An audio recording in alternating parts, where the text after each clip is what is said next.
I can't say I was exactly excited to go to a gender reveal party. You might feel the same as me, that these parties are largely a waste of time. My wife, however, had a different opinion. She kept telling me that the couple had been struggling to get pregnant for so long. The couple was just so excited they finally had a bun in the oven. They wanted to share the feeling with everyone. Even if my wife and I barely knew Mr. and Mrs. Gaines, it was one of those friends of a friend kind of ordeal. Truthfully, we hadn't been out of the house in a while, so I'm sure my wife just wanted fresh air more than anything. She assured me there wasn't going to be any pyrotechnics involved. The Gaines just wanted to pop some balloons and let blue or pink confetti spill out. It was a windy day, so I looked forward to seeing the scraps of tin flying everywhere. It was a pretty long drive, a few hours from the hustle of city living, and I started to warm up to the idea as the buildings became more scarce. I grew up in a more country lifestyle, and I'd be lying if I said I didn't miss the peaceful quiet. As the building gave way to climbing trees, I came across a dirt path leading to a ranch-style house hidden by the tree line. Pulling in, I could see several other cars parked on the grass. My wife quietly reminded me to just be nice, though it wasn't as if I was planning to make a scene. Just wanted to enjoy the outdoors and keep to myself.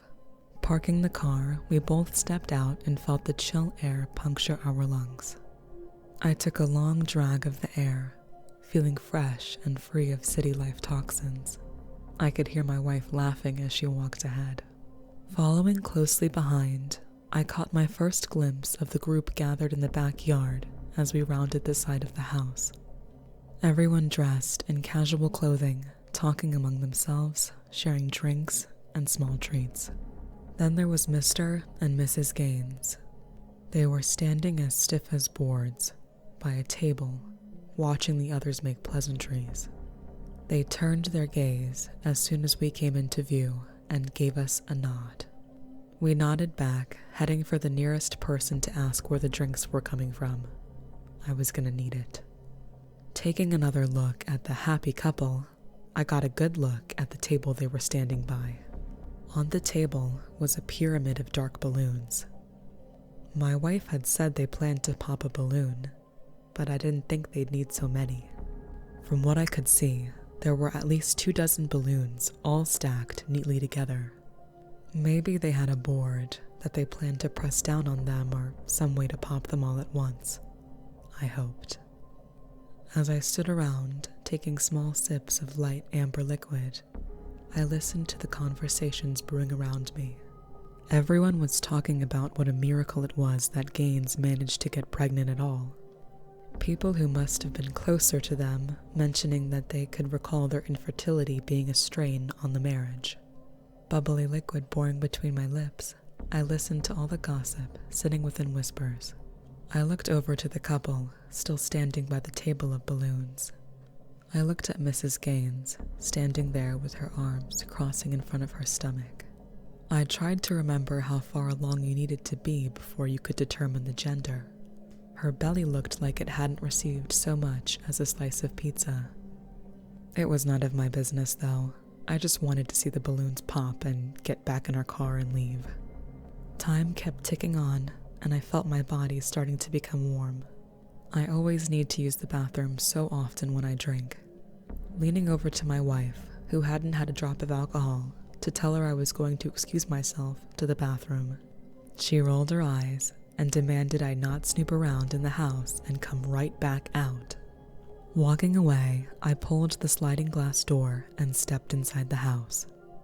Closing it behind me, the conversations outside were cut off. It was a little jarring, the sudden silence. It felt like I was on an alien landscape, looking around at an unfamiliar house. Slowly making my way through the house, I kept an eye out for the bathroom. Eventually, I came across a door tucked away in the hallway and pressed it open to find a bathroom, much to my bladder's relief. After my business was done, I rinsed my hands and splashed some water on my face. Feeling my body tingling, telling me I had gotten a little out of hand with the supplied beverages. Closing the door behind me, I stepped back into the hall and took a quick look around, noticing one of the black balloons laying on the floor. It was sitting in the middle of their living room. I considered that it probably wasn't a big deal if it was missing, but it also wasn't a big deal for me to just pick it up and bring it outside with me. Plus, I wanted a good look at their living room, not sure where my head was at. Walking up to the balloon, I looked around the well-furnished house. Everything looked like it hadn't been used since purchase. On a side table, there were pictures of the couple. I could tell by their expression that they weren't exactly happy. Felt like the smiles they wore outside were fake. The place was nice, but ultimately anticlimactic. I expected some real extravagance. Regardless, I turned around and bent over to pick up the balloon. My fingers gripped the small bit of rubber opening. Pulling my arm up, I was surprised to find that instead of it weighing close to nothing, it resisted me. I could see the rubber stretching as I pulled it up, morphing it into a dark teardrop. I remembered my wife telling me they planned to use confetti, but from what I was seeing, the balloons were filled with water. I reached down to grab the rest of it, and as I did, a tear in the rubber appeared. Before I could adjust the balloon, its contents spilled onto the carpet. Backing up in disgust, I watched, confused, as a thick black liquid covered the pristine white carpet. It was as if the balloon was filled with ink, a dark mass that saturated the carpet at my feet. My voice hushed out a string of expletives as I looked around for something to try and clean up the mess with. Running into the kitchen, I caught a glance from my wife as I grabbed fistfuls of paper towels. She rolled her eyes and went back to talking as I retreated to the stain. The substance started looking more like tar than ink, as if it was somehow getting thicker. Bending over, I rubbed the paper towel through the mass of darkness, trying to pick up any of it. It was fruitless, though. The stains didn't budge, and when I looked at the paper towels, there wasn't a stain on them.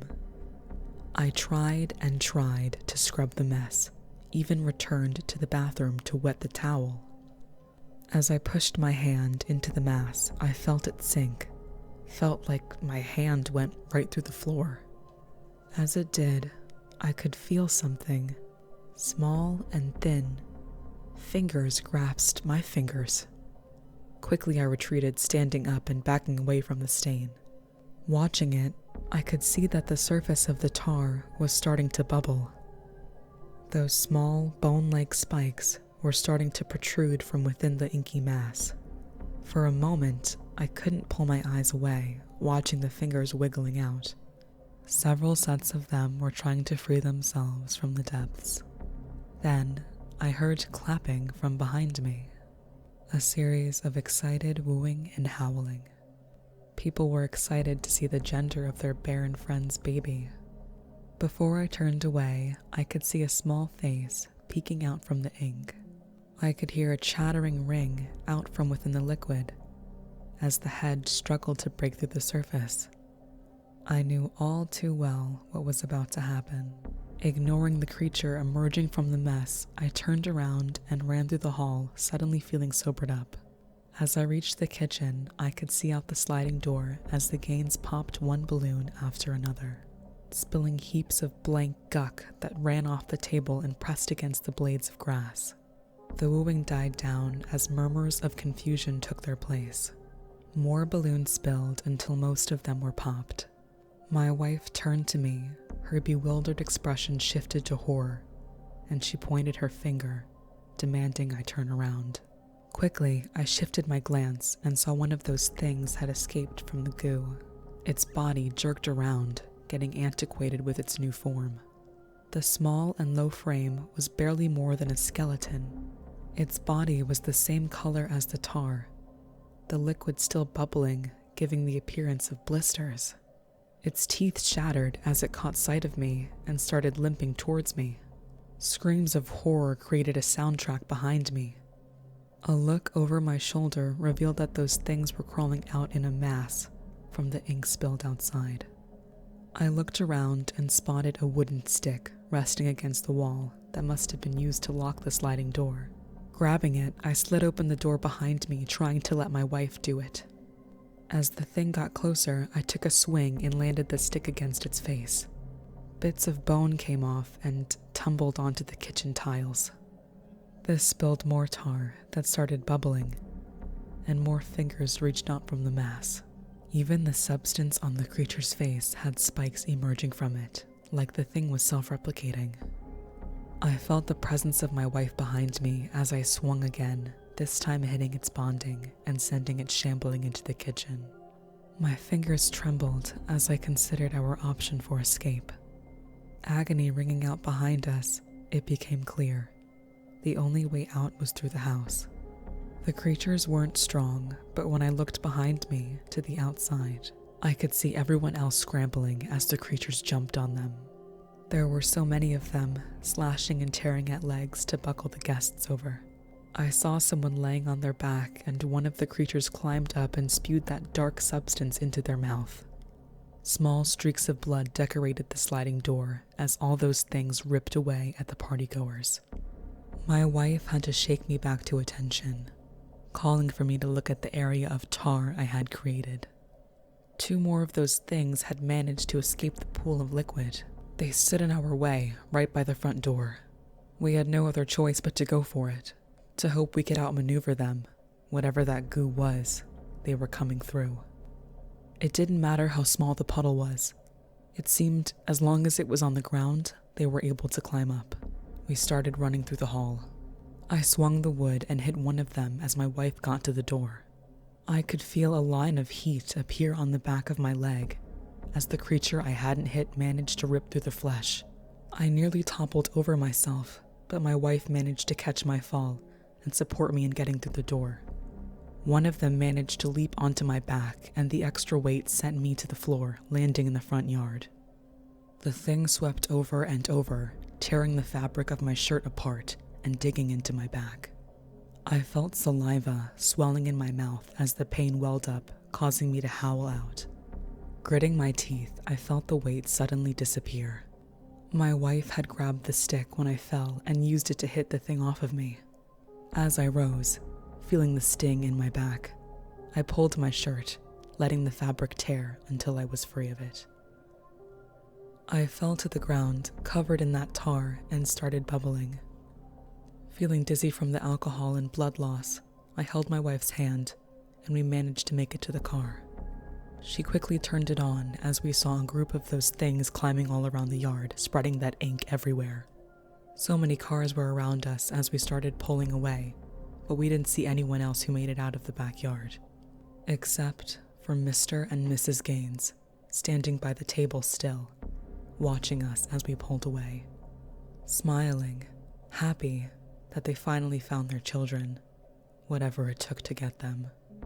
We drove fast all through the night, checked every inch of that car, making sure we didn't have any of that tar. Thank God we bought a white car. We've just been watching the news now, waiting for something to pop up about it. Missing persons or creature sightings, anything. The only thing we received, though, was a thank you card from Mr. and Mrs. Gaines, thanking us for attending their party, stating how happy they were that we got to share in the magic with them. They had a request, though, that we take care of the ones we took home. We checked, though, made sure there was no ink on anything we took home. Even my wounds were healed. Though my back has been mighty itchy lately.